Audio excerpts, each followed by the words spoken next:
तो दोस्तों, मैं संगीता पांडे संस्कृत प्रगति चैनल में आपका एक बार फिर से स्वागत करते हैं। दोस्तों, आज हम आप लोगों के लिए लेकर आए हैं संस्कृत साहित्य का के ग्रंथ पद्यात्मक ग्रंथ, जो परीक्षा के दृष्टि से बहुत ही महत्वपूर्ण है। यूजीसी में ये यूजीसी वालों के लिए यह तो बहुत महत्वपूर्ण है, और पीजीटी टीजीटी में भी इससे सवाल आते हैं दोस्तों। तो चलिए हम देखते हैं। रघुवंशम या पद्यात्मक ग्रंथ है हिंद संस्कृत साहित्य का। इसके ग्रंथकार कालिदास हैं और काव्य विधा इसकी महाकाव्य है। सर्गों की संख्या इसमें 19 है और श्लोक 1569 हैं। प्रमुख रस है श्रृंगार इसका, और यह रामायण से उपजीव्य है, अर्थात यह पद्यात्मक ग्रंथ रामायण से लिया गया है। नायक नायिका इसके श्री राम और सीता हैं। समय इसका 150 ईस्वी पूर्व और 447 ईसा पूर्व है। विशेष है 31 राजाओं का वर्णन। इस रघुवंशम नामक पद्यात्मक महाकाव्य में 31 राजाओं का वर्णन किया गया है। चलिए दोस्तों, इसमें देखते हैं कि सर्ग वाइज देखते हैं किस सर्ग में किस चीज़ का वर्णन किया गया है। जैसे हमारी परीक्षाओं में पूछा जाता है कि कौन सा वर्णन किस सर्ग में है, तो इस रघुवंशम के 19 सर्गों का अध्ययन हम संक्षिप्त रूप से प्राप्त करते हैं। इसका प्रारंभ सूर्यवंशी राजा दिलीप के वर्णन से और अवसान मतलब इसका अंत राजा अग्निवर्ण से होता है। मतलब इस पद्यात्मक ग्रंथ का प्रारंभ दिलीप से और अंत अग्निवर्ण से होता है। प्रथम और द्वितीय सर्ग में इसमें दिलीप इसका वर्णन है। दिलीप का वर्णन है कि ये सर्वसंपन्न होते हुए भी पुत्र विहीन थे। इसके कारण ये अत्यंत दुखी रहते थे। मतलब इनके पुत्र नहीं था। बहुत सारा धन दौलत, एक बड़े राजा होने के अतिरिक्त होने पर भी इनके पुत्र संतान न होने के कारण ये बहुत ही दुखी रहते थे। रानी सुदक्षिणा के साथ ये वशिष्ठ गुरु के आश्रम पहुँचे, और वशिष्ठ गुरु के आदेशानुसार अर्थात वशिष्ठ गुरु ने इनको बताया कि कामधेन की पुत्री कामधेन नामक गाय, जो अत्यंत ही दुधारू थी, दूध देने वाली जिसे कहते हैं कामधेनु, उस गाय को कहते हैं सभी मनोकामनाओं की पूर्ति करती है कामधेनु गाय।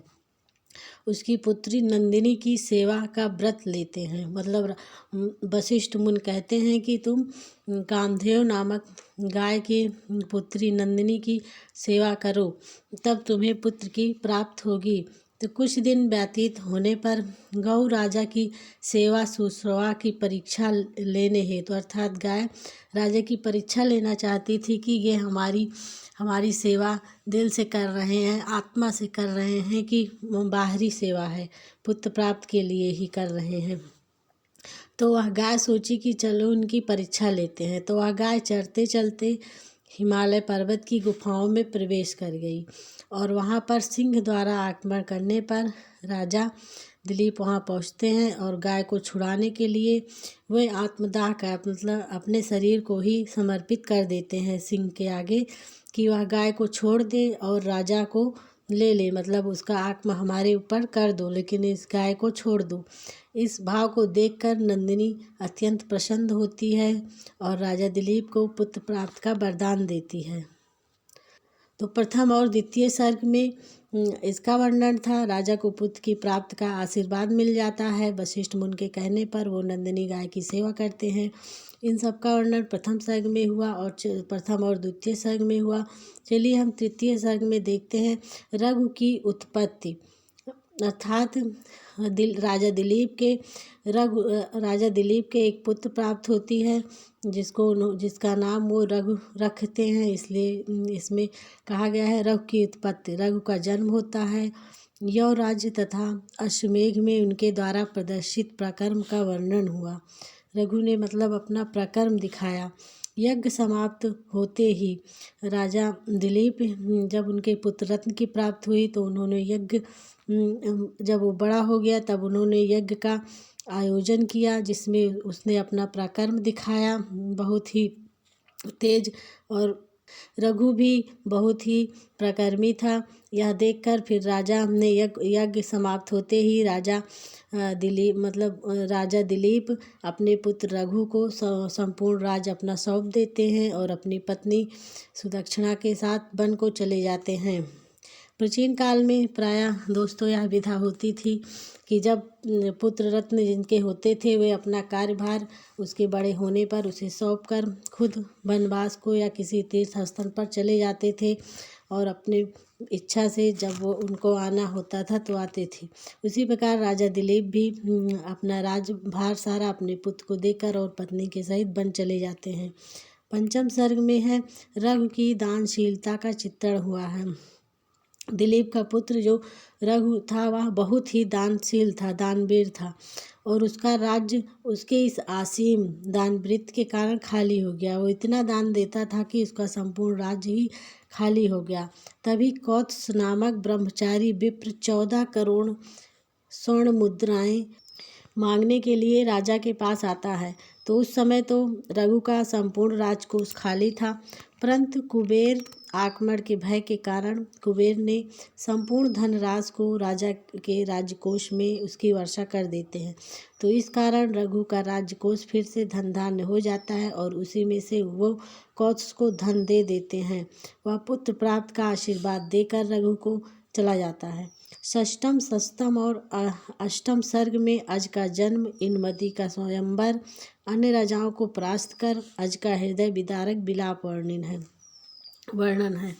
यह बहुत ही इम्पॉर्टेंट प्रश्न है। पिछली बार यूजीसी में आया था दोस्तों कि इंद्रमती स्वयंवर वर्णन रघुवंश किस सर्ग में है। तो यह है 7वें सर्ग में। षष्ठम सर्ग में अज का जन्म है और अष्टम सर्ग में अन्य राजाओं के परास्त होने तथा अज के हृदय विदारक विलाप का वर्णन है। नवम और पंचदश अर्थात 9 से 15 तक के सर्ग के बीच में रामचरित का वर्णन है। 14वें सर्ग में सीता का वर्णन है, सीता चरित्र का। राम के द्वारा परित्यागता गर्भवती जनक नंदिनी के प्रणय संदेश में जो आत्मगौरव, जो विवस्था दैन तथा स्नेह पंजीभूत है, वह पतिव्रता नारी के चरित्र का चरमोत्कर्ष है। अर्थात 14वें सर्ग में सीता के चरित्र के बारे में वर्णन हुआ है और 16वें सर्ग में नाटकीय तत्वों का सुंदर आभास मिलता है। रात्रिकाल के कुश में शयन कक्ष में अयोध्या देवी का आगमन और उसके द्वारा कथित अयोध्या के दुखद वर्णन का अत्यंत ही हृदय स्पर्शी वर्णन है। इसी में कुश के जल विहार का सजीव वर्णन भी है। यह 16वां सर्ग है। और 17वें सर्ग में पुत्र अतिथि के चरित्र चित्रण किया गया है। पुत्र अतिथि का चरित्र चित्रण किया गया है 17वें सर्ग में। अष्टम सर्ग में कवि ने 21 राजाओं का वर्णन किया है और अंतिम राजा सुदर्शन की उत्तम शासन व्यवस्था का वर्णन ही प्रधान है। अर्थात 18वें सर्ग में 21 राजाओं का वर्णन है और यह स्मरण करने योग्य बात है दोस्तों। और सुदर्शन जी के उत्तम शासन व्यवस्था का वर्णन कालिदास ने 8वें सर्ग में किया है। 9-10 अर्थात 19वें सर्ग में सुदर्शन के पुत्र अग्निवर्ण की कामुकता, विलासिता एवं दुखद मृत्यु का भावुक चित्रण किया गया है। 19वें सर्ग के साथ ही इस पद्यात्मक ग्रंथ की समाप्त है दोस्तों। और इस प्रकार परीक्षा की दृष्टि से हमने थोड़ा इसमें जो इम्पॉर्टेंट है हेडिंग के रूप में हमें याद करना, इसकी जानकारी प्राप्त करना बहुत ही आवश्यक है। दूसरा पद्यात्मक ग्रंथ है दोस्तों शिशुपाल वधम, जो महाकाव्य माघ की रचना है। यह भी बहुत ही इम्पॉर्टेंट महाकाव्य है जो पीजीटी में इसमें से बहुत सारे सवाल पूछे जाते हैं। तो चलिए स्टार्ट देखते हैं। महाकाव्य माघ द्वारा रचित शिशुपाल की कथा की भारवी के किराता और जिनियम की तरह महाभारत से संकलित है। अर्थात शिशुपाल वध कहाँ से लिया गया है? यह महाभारत से लिया गया है और इसमें 20 सर्ग हैं, 1650 श्लोक हैं। इसमें 1650 श्लोक हैं। कृष्ण तथा शिशुपाल के बैर की तथा युद्ध में कृष्ण के द्वारा शिशुपाल का वध किए जाने की कथा और इस काव्य में वर्णित है। कथा में शिशुपाल को कंस से भी बढ़कर दिखाया गया है और निसंज राजा के रूप में चित्रित किया गया है। शिशुपाल वध द्वारिका से युधिष्ठिर के राष्ट्रीय यज्ञ में सम्मिलित होने के लिए कृष्ण के प्रस्थान और वहां शिशुपाल के द्वारा किए गए कृष्ण के अपमान तथा बाद में युद्ध के फलस्वरूप शिशुपाल के मारे जाने की कथा का वर्णन है। प्रथम सर्ग में देखिए शिशुपाल वध नामक पद्यात्मक ग्रंथ में प्रथम सर्ग का आरंभ देवर्ष नारद के आगमन से होता है। वे पृथ्वी पर श्री कृष्ण मिलने आते हैं और उनको आता देखकर श्री कृष्ण आने का कारण पूछते हैं तो नारद बताते हैं कि शिशुपाल के अत्याचार से डरे इंद्र ने उन्हें भेजा है और कृष्ण द्वारा उसका वध करें। इंद्र के हृदय को भय रहित बनाकर उसे आमोद प्रमोद से उल्लासित बनाएं। नारद चले जाते हैं यह संदेश देकर। द्वितीय सर्ग में कृष्ण बलराम और उद्धव का मंत्रागृह में बैठकर विचार विमर्श करते हैं, शिशुपाल के वध के बारे में बातचीत करते हैं और कृष्ण अपनी समस्या उपस्थित करते हुए कहते हैं कि शिशुपाल का वध करना आवश्यक है, किंतु इसी समय युधिष्ठिर के राष्ट्रीय यज्ञ का निमंत्रण मिलता है। तो विचार विमर्श करते हैं कृष्ण जी की इन दोनों कार्यों में पहले किसको किया जाए, शिशुपाल का वध किया जाए या राष्ट्रीय यज्ञ में सम्मिलित हुआ जाए। तो राष्ट्रीय यज्ञ में सम्मिलित न होने पर पांडव बुरा मानेंगे। बलराम की राय है कि शिशुपाल की राजधानी छेद पर आक्रमण कर दिया जाए, युधिष्ठिर यज्ञ करें, इंद्र स्वर्ग का राज्य करें, सूर्य तपे और हम भी शत्रुओं को मारें। प्रत्येक व्यक्ति अपने स्वार्थ की सिद्धि चाहता है।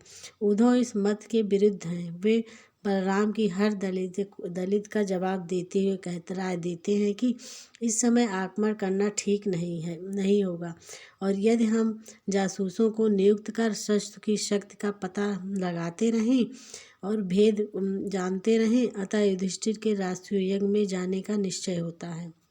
अर्थात विचार विमर्श करने के बाद युधिष्ठिर श्री कृष्ण बलराम के बीच में जो विचार विमर्श किया जाता है तो उसका अंतिम निर्णय होता है कि युधिष्ठिर के राष्ट्रीय यज्ञ में जाया जाए। उद्धव जी कहते हैं। तृतीय सर्ग में कृष्ण की सेना इंद्रप्रस्थ के लिए रवाना होती है और चौथे सर्ग में वह रैवत पर्वत पर पहुंचती है और पर्वत का अलंकृत वर्णन है, अर्थात रैवत पर्वत का वर्णन चतुर्थ सर्ग में किया गया है। पंचम सर्ग में सेना के रैवत पर्वत पर पड़ाव डालने का वर्णन है। षष्ठम सर्ग में श्री कृष्ण की सेवा के लिए 6 ऋतुएं रैवत पर्वत का अवतीर्ण होता है, अर्थात 6 ऋतुओं का वर्णन शिशुपाल वध में षष्ठम पर्व में किया गया है और रैवत पर्वत का वर्णन चतुर्थ सर्ग में है और सातवें सर्ग में यद दंपत्ति का विलासपूर्ण वन विहार का वर्णन है और अष्टम सर्ग में जल क्रीड़ा वर्णन है। नौवें सर्ग में दूतिकर्म, आहार्य प्रसाधन की शोभा आदि का वर्णन है। 10वें सर्ग में सुरा सुंदरी के सेवा का विलासपूर्ण वर्णन किया गया है। एकादश सर्ग में प्रातःकाल का वर्णन है। द्वादश सर्ग में सेना प्रयाण का वर्णन है और त्रयोदश सर्ग में इंद्रप्रस्थ की पूर्व रानियों का वर्णन किया। चतुर्दश सर्ग में यज्ञ का वर्णन और इसी सर्ग में कृष्ण की पूजा की जाती है। पंचम सर्ग में शिशुपाल कृष्ण की पूजा का विरोध करता है। षष्ठम सर्ग में शिशुपाल का दूत आकर कृष्ण को सुनाता है या तो वह शिशुपाल की अधीनता माने या युद्ध के लिए तैयार हो जाए।